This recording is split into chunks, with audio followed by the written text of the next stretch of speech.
Welcome to the Kottke Ride Home for Friday, March 19th, 2021. I'm Jackson Bird. The family feud putting the U.S.'s COVID-19 test swab supply at risk. Could we use our food waste and sewage to fuel jets? And the projected symbol that was spotted in towns all around the world last night. Here are some of the cool things from the news today.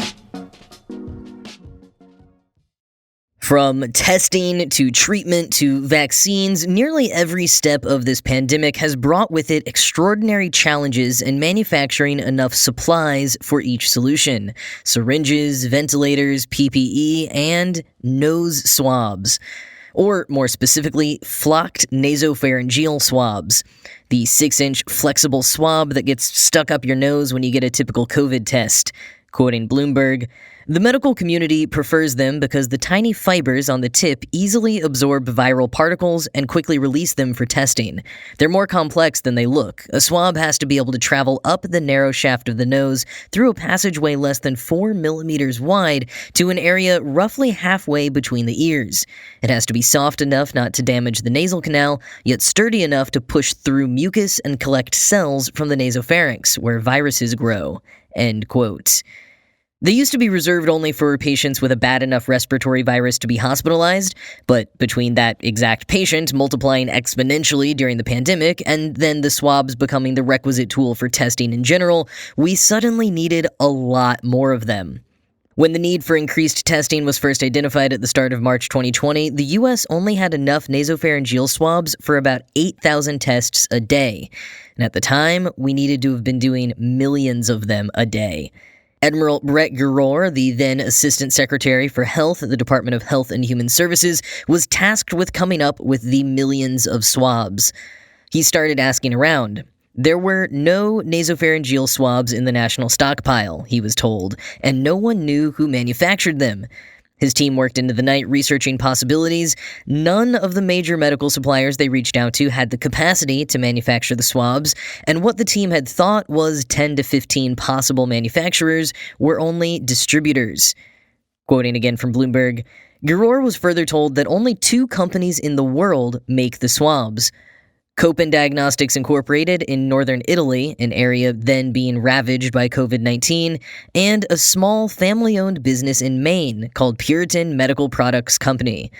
The swabs are highly specialized devices requiring precise manufacturing and proprietary machines to meet the strict regulatory requirements of hospitals. No other companies could quickly step in. End quote. And part of the reason there were only 2 companies, except for a low need, the U.S. in total only needed about 1 million nasopharyngeal swabs a year before the pandemic, there was also the fact that Copen and Puritan repeatedly sued each other for violating their numerous patents. No other companies thought it was worth it to get in the middle of that. So, stuck with no other options, Giroir placed an order of 500,000 swabs from Copen in Italy before their borders closed, and then called up Puritan in Maine and asked for 100,000 in the next week. After at first being turned down by Timothy Templet, the co-owner and executive vice president for global sales, who said it would be impossible, Giroir asked him to reconsider, and by the next morning, the deal was set. But why did Templet originally turn him down? I mean, that's a pretty massive order that would be tough for any company to fulfill, but Puritan and its other business, Hardwood Products Company, was in the midst of a management crisis as a result of a years-long feud between their respective owners, Templet and his cousin John Cartwright. As Bloomberg put it, quote, "Never before had Puritan been more important, and never before had it been so dysfunctional." End quote. And continuing from Bloomberg, 3 weeks before Giroir's call, Templet had filed a lawsuit in Cumberland County Superior Court to dissolve their joint ownership of Puritan and Hardwood Products Company, which had started out making mint-flavored toothpicks because of major, long-standing, and irreconcilable disagreements between him and his cousin. The rift had resulted in delayed investments to modernize manufacturing lines, stagnant wages for a dwindling workforce, and an outdated back-office information technology system. The general partner's deadlock had created a dangerous situation, leaving the companies close to a point where something is going to break, the lawsuit read. Cartwright and Templet no longer speak, no longer make joint decisions, and are essentially unable even to be in the same room together. End quote. Puritan is a family business, dating back 100 years when Lloyd Cartwright founded it to manufacture flavored toothpicks. From there, the business expanded to other disposable products like ice cream sticks, corn dog skewers, and tongue depressors. In the 60s, they pivoted to disposable medical products under the name Puritan. And they don't just make nasopharyngeal swabs. In fact, those were previously one of their most niche products. They make all sorts of medical-related products, including 65 other types of swabs. And at the time Puritan began in the 60s, two of Cartwright's sons and his son-in-law, Don Templet, were running the place. They were the kinds of bosses that knew every employee by name and their families.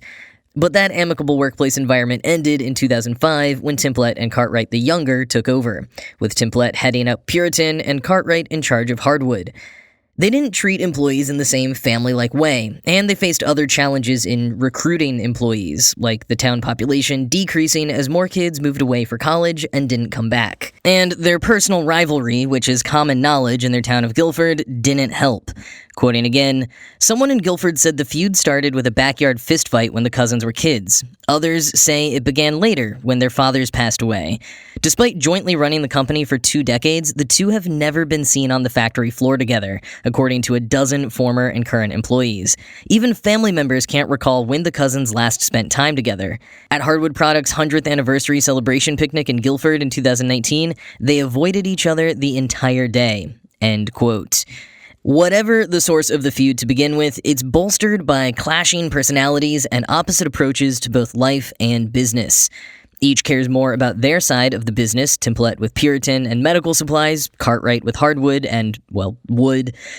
Templet is always after innovation and growth, sometimes just for growth's sake. Cartwright prefers a more measured approach. Quote, Jerry Noble, a former general manager, says the dispute is a result of classic cousin rivalry.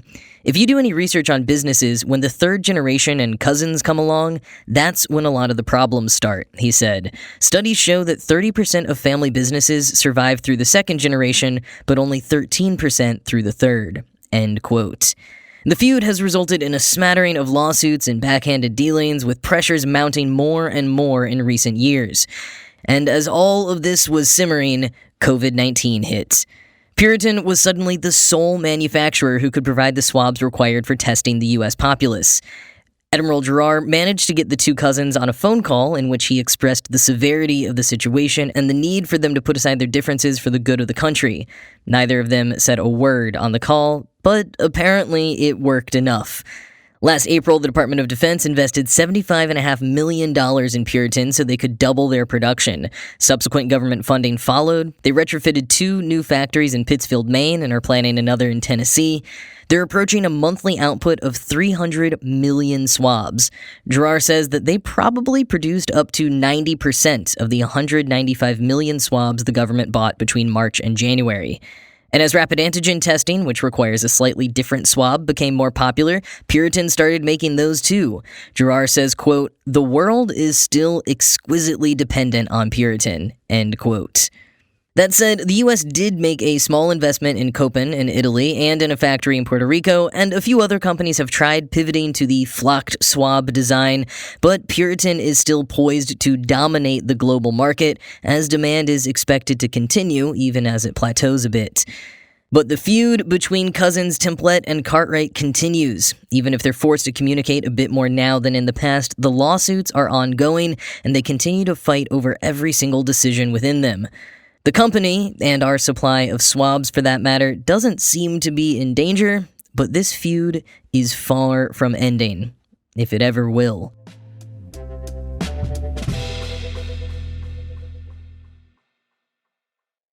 We still don't have actual hoverboards, and power-lace sneakers aren't quite available for the masses, but we could soon have our own Mr. Fusion machines powering up our vehicles using food waste.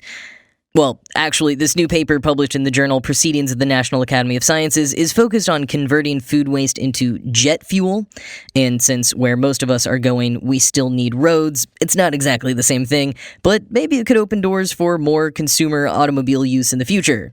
Maybe. I'm completely speculating here. Here is the actual study, quoting Wired. The work here is focused on what are called wet wastes, which include things like food waste, animal manure, and sewage.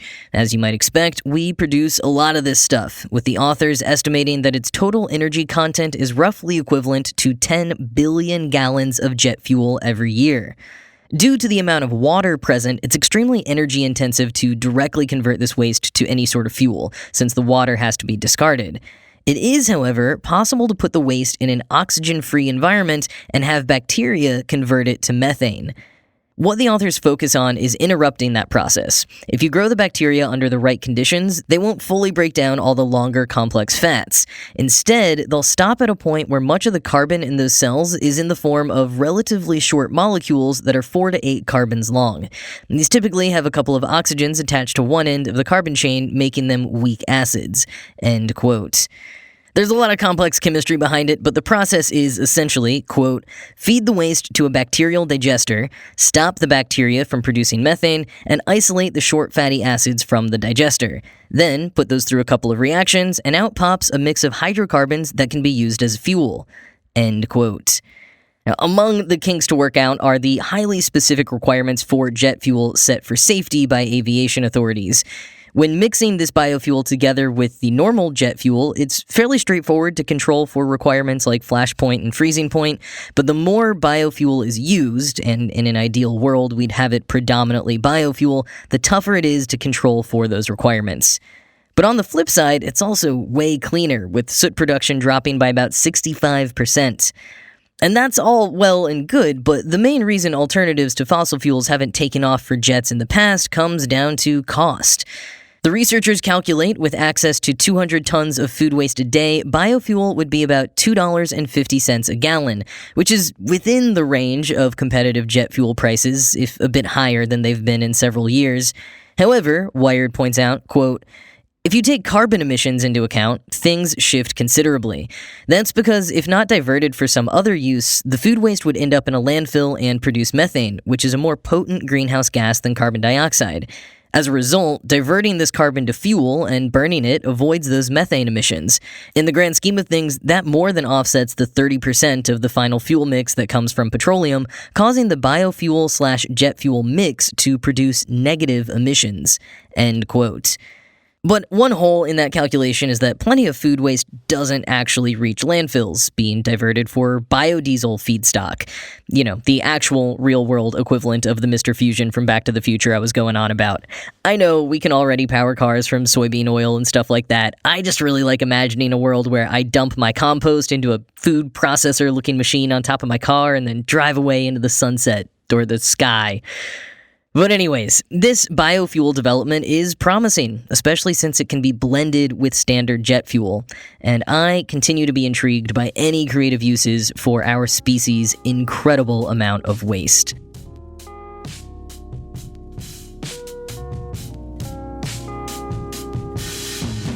So, Marvel's latest series, Falcon and Winter Soldier, debuted on Disney Plus today, and the mouse is putting out all the stops when it comes to publicity.